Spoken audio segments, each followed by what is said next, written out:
Another conflict has broken out in the Middle East and emotions are running high. People are advocating for violence on this side and this side must prevail, and other people are advocating for violence on the other side and the other side must prevail. And what there isn't is a third position, just as there isn't generally with the Ukraine and Russia war. And that's what I'm going to be talking about in this video.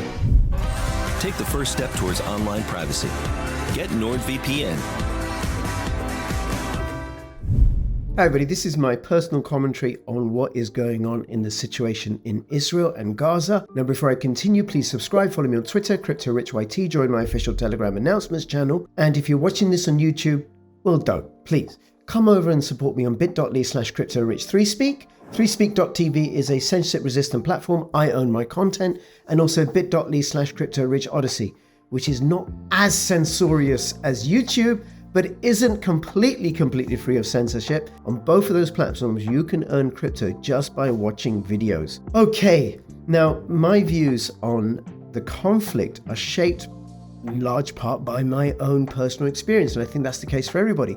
I am Muslim. However, I have Jews in my family, I have Christians in my family, and ultimately, I have human beings in my family. And in that respect, my family is just like yours. And I've watched as there have been scenes on media of this group of people celebrating the death and destruction of this other group of people, and this other group of people celebrating the death and destruction for this group of people, and lots of emotive language calling for more war, more killing. And where are the voices for peace?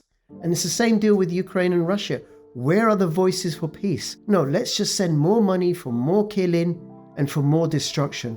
Now, whether you're an Israeli or whether you're a Palestinian, you're still a human being. You're somebody's child, somebody's brother, somebody's sister, somebody's mother, somebody's father. Because ultimately, we're all human beings. We're the same underneath. And we are the ones, ordinary people are the ones who lose out. But who benefits when it comes to war? Now, in this video, I'm going to read out a post from this guy, Sovereign Bra. Came across my Twitter feed, and it pretty much expresses my views on this far more eloquently than perhaps I could. And I'll link to his Twitter. You can follow him in the description below. So please do give credit to him and do follow him and support him. And this is the tweet. This is what he said. I've kept an eye on this Israel situation for the past few days. Here's what I've learned, and here are my blunt and honest thoughts. 1. Israel chose to ignore intelligence from Egyptian officials about a major attack coming from Hamas. 2.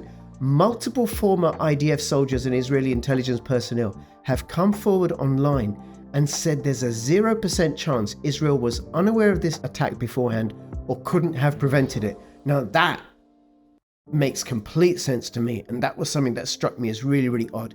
We're not talking about the southern US border between Texas and Mexico. That's completely porous and anybody can walk through it. We're talking about Israel, which is surrounded by nations that are hostile, that has some of the most sophisticated surveillance and weaponry systems in the world, and an incredibly efficient intelligence service. And they didn't know? They had no idea? No, that's fishy. 3. We just watched unsophisticated terrorists on hang gliders soar into one of the most heavily defended and surveilled countries on the planet. Within 48 hours of the attack, we're now suddenly seeing enormous support for an American war with Iran and the genocide of the Palestinian people. Yep, we are. Just like after 9/11. Oh my God, if Saddam Hussein did this, we need to go and destroy Iraq. We need to wage war against Iraq. Never mind that most of the bombers were actually from Saudi Arabia, but it became a justification for war. I'm witnessing American pastors and formerly level-headed influencers in our world completely lose their minds and call for genocide. It's unsurprising, but insane to watch. Now I'm noticing that as well. People whom I considered to be very level-headed, advocating for peace when it came to Ukraine and Russia, are now like, oh my God, this group of people are terrorists. Oh my God, this group of people are fascists and neo-Nazis and we need to wipe them all out. Wait a minute. Where's the stand for peace? Like, how come it's okay to stand for peace in this conflict, but not for peace in this conflict? No. There's integrity's out. There's lack of consistency. If the events of the past 3 years have taught me anything, it's that when people get whipped into an emotional frenzy, critical thinking completely goes out of the window. People become highly suggestible and will rush to extremely dangerous conclusions without thinking about the consequences. Now, didn't that happen with COVID? People lost all sense of critical thought. Oh my God, you got to mask up, No, we're not going to go and visit Granny this Christmas. Because people were just terrified, manipulated, and lost all sense of scope and perspective. I think this is what we're all witnessing with this situation in Israel. I'm reminded of Pearl Harbor and 9/11. In both scenarios, the American government received intelligence in advance of the attacks, but chose not to prevent the attacks. Why? The American government was willing to sacrifice the lives of American citizens in order to advance its geopolitical goals. Pearl Harbor gave the justification to enter World War II. 9/11 gave justification to invade the Middle East and drastically expand the American military-industrial complex and our surveillance apparatus. These were brutal and extremely traumatic events for the American public to witness, and the emotional trauma caused people to get whipped into an emotional frenzy. And the same thing is happening now with regards to Israel. Calls for an attack on Iran. Iran is not Iraq. Iran is not some little country that can get walked over.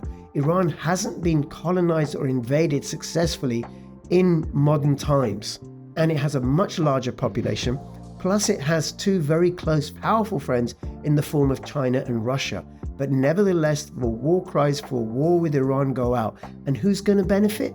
Not the people who are killed in this war, not the mothers and the fathers who are going to cry for their dead and injured sons and daughters. No, who will benefit will be the lobbyists for the defense industry and the shareholders of the arms industry. They will benefit. Ordinary people will suffer.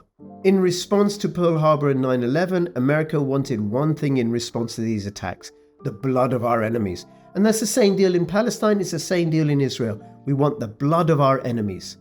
I see the same psyop playing out now. People are whipped into a frenzied bloodlust. In their frenzied bloodlust, people are overlooking some seriously important facts here.